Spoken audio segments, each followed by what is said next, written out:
Hello, welcome to another video of God Talk. I'm going to be quick and try to get right to the point. Miracles is the title of the video. So, notes. I don't know who's watching this, so I'm going to have to keep it somewhat short, simple, to the point. I have to skip over lots of material. Second, it's important for you guys to self-educate. If what I say is false, then you shouldn't return. If what I say is true, you may want to see the rest of the series. Snake oil salesman. So, in other words, regarding God, you want to make sure that the person is authentic. They could be lying, right? And that's hence the term snake oil salesman. Snake oil salesman is a thing of the past. They used to go around selling snake oil, whatever, and it was supposed to be proven remedy for everything, right? And there's no proof, right? So enough, and you get enough of that currently on the TV news, ads, etc. So everybody's trying to sell you something, and it's usually not the case that it's true. So in a sense, if someone says they're of God, you want to prove it. So the Jews kind of said this.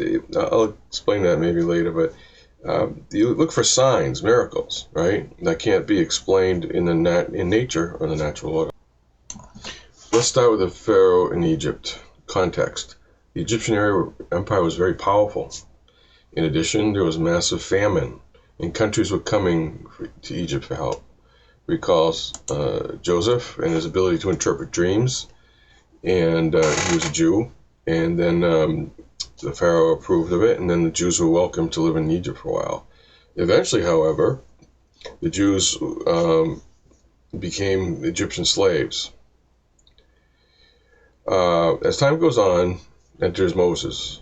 After being exiled, Moses came back to Egypt, a prophet after encountering God. Through Moses, the Jewish slaves were freed from the Pharaoh. But Pharaoh was the type, you got to prove it to me, right? So even with multiple plagues over and over again, some could be explained by natural phenomena. So, for example, you've got eclipse going on now. That's a natural phenomena. But it's ironic that, for example, when Jesus died, it happened at the same time. Or if something happens at an extremely coincidental, that's another thing. But generally speaking, it's natural phenomena. But then there was other things that were not natural. They were beyond nature, supernatural, they call it. So the hail coming from the sky and becoming fire, that was supernatural. It just doesn't happen in nature. So it's God, right? Eventually, Pharaoh let the Jews go. Despite the plagues, including a supernatural one, he was still stubborn. And we know the rest of the story of the parting of the Red Sea. So fast forward to Jesus. So Jesus' prophecy was foretold from the Old Testament. In the old times, the Messiah would come from Bethlehem, which is a small, kind of insignificant town, but it actually means the city of bread. That's where the Messiah would come and be born of a virgin, again, supernaturally. On his birth, or around the time, 3 kings go to King Herod and said, and ask about the child. Imagine that nowadays. Just think about it. You have 2024 now, and we're in USA. I'm in USA, and you have 3 presidents coming, or kings or whatever, coming to our country and going to Biden and saying, we want to see a child so we can do him homage. So kings doing homage is bizarre enough, because you do homage to a king. Kings don't do homage to anybody. So then they're asking Biden where the child might be, or if he knows about, or permission, whatever. And that's strange enough. And then you get the star. How do they find this area? Well, they followed the star, this miraculous star, and it just happened to go over Bethlehem from their point of view, whatever. That's another bizarre miracle.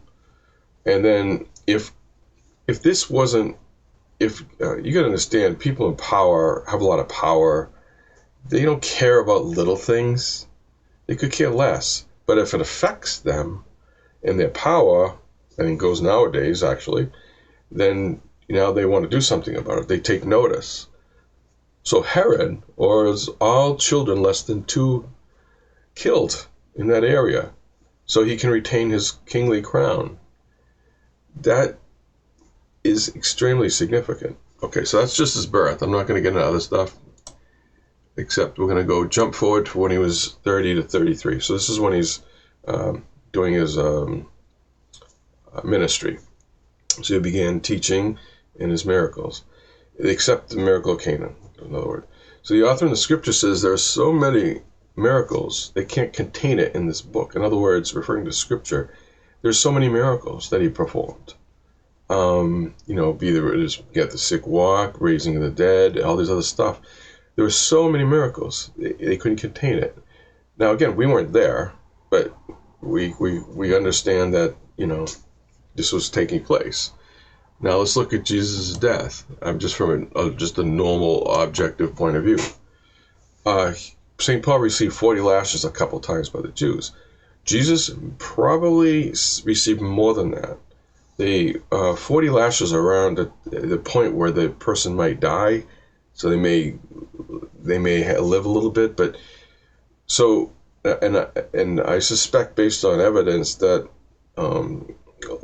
Jesus received much more than that.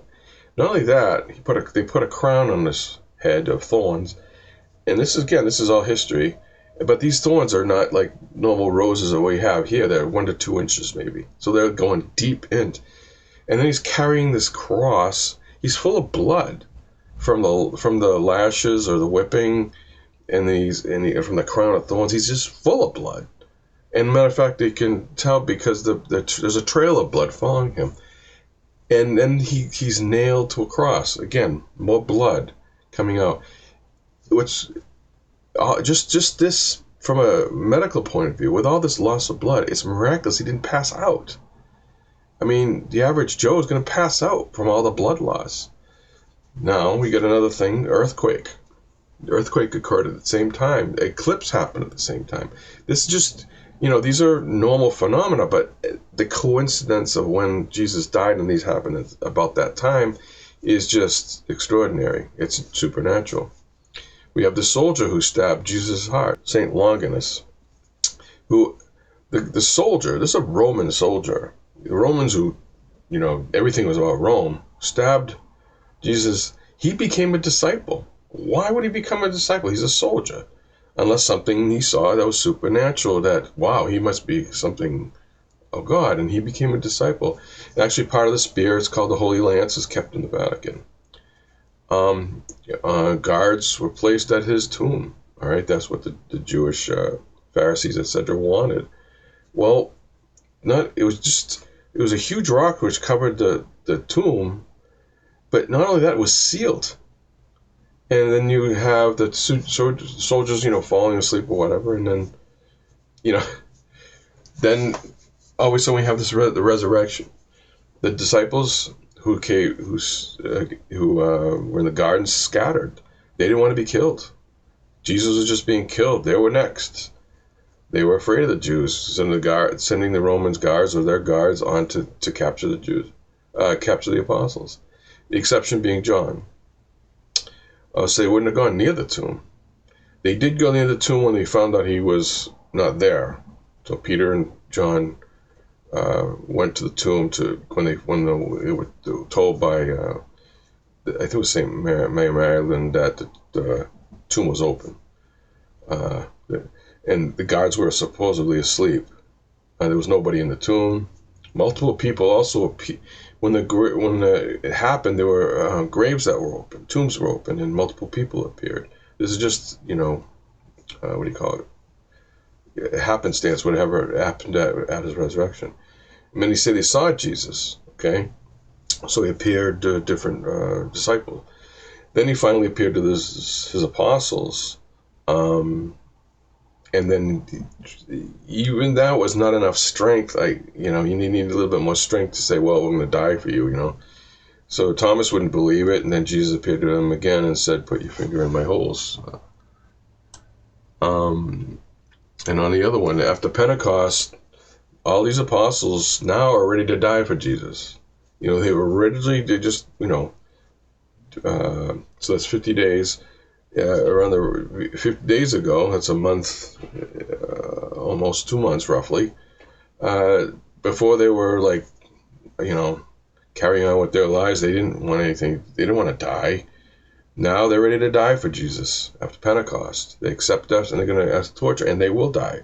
Except, everybody dies, but they will accept the martyrdom, except John, who lived. And then the apostles themselves perform many miracles that are documented.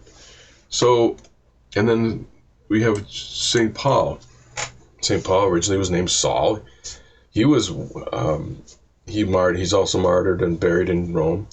He took part in the killing of early martyrs, including St. Stephen, the first martyr. And he was literally hunting the early Christians and trying to round them up and kill them. He was a Pharisee. He was adamant. Then he fell to the ground, became blind, and was healed later on, and then he became a disciple. And he's known as the Apostle of the Gentiles. And his letters are a major part of the New Testament. The incorruptibles, they dig up, to exhume for sainthood.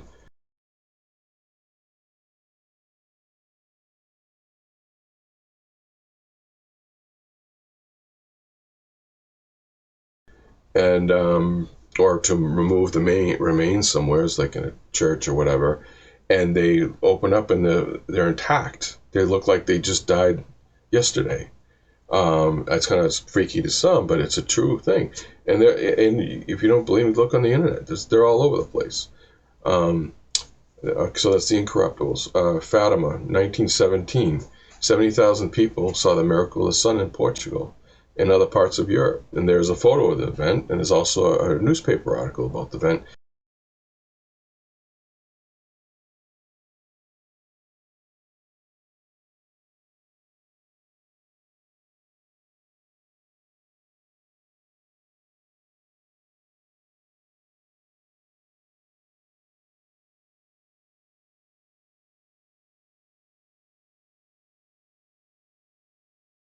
And keep in mind that was a communist socialist kind of government. They did not want to acknowledge anything to do with religion.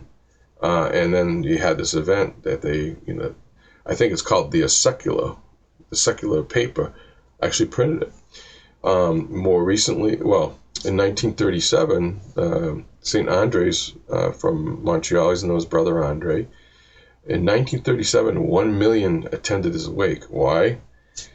Because he helped cure many people of their illnesses.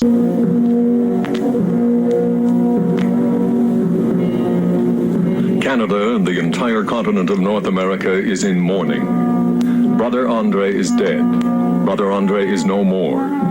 During the night of January the 5th, 1937, at precisely 12:50 a.m., the man who for 40 years was an unknown porter at Notre Dame College before becoming internationally venerated as the miracle worker of Mount Royal, rendered his soul to God at the age of 91 in the L'Espérance Sisters Hospital in Saint-Laurent.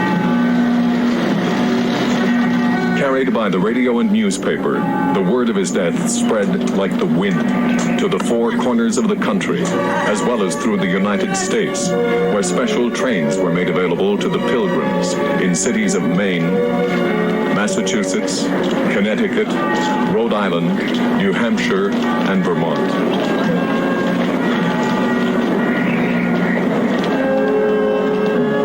The multitude of faithful who wished to see the remains of this sainted man before his interment far exceeded anything ever seen before, to the point where posterity will recall the apotheosis of this man's appeal as legendary.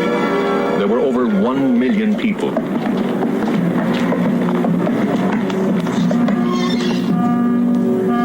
For nearly a week, the mortal remains were lying in state in an open coffin. It was decided not to embalm the corpse, a real act of faith given the circumstances. The casket was surrounded by a forest of mementos, which bore testimony of his enormous popularity.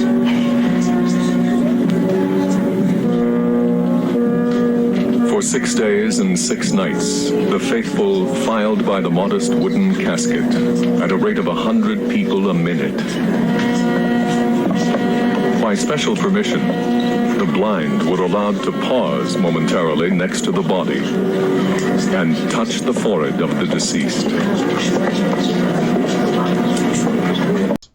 And it's evident by the crutches all over the oratory at St. Joseph. So sometimes miracles associated with saints, okay, or around saints, if you will.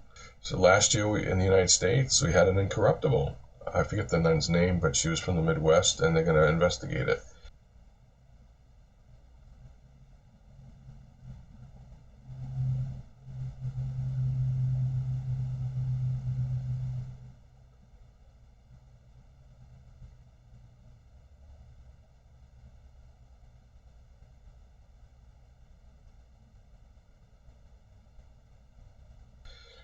Point is, miracles do happen, and usually it's related to God. You can't be gullible and believe everything, but there are some things that are real and they are miraculous, and you gotta keep a good head on your shoulders to what's fake and what's, especially nowadays, and so you gotta hold on to what's true. Anyway, hope you enjoyed the video.